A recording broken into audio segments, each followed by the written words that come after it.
The real answer to the housing crisis, I think, is economic reform. And he had a story this morning, and Anthony Albanese was showing vision of him yesterday in Parliament about how delighted they were that housing prices had turned the corner in the wrong direction. And I was actually mortified that kind of thing would be celebrated.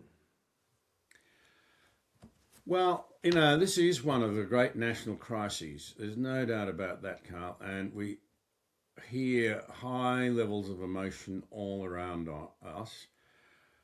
In many ways, I think the housing crisis has its genesis economically in the very bad responses right across the West, because it's not just an Australian problem, to the great financial crisis. Everyone, when governments everywhere, didn't have the courage to say we've got to restore our balance sheet. They said we'll go for inflation. We'll try and devalue the debt with inflation. And I think that when you go looking for inflation, with quantitative easing, cheap money, sooner or later the inflation breaks out. And part of that has been for too long, interest rates were low, too much money sloshing around.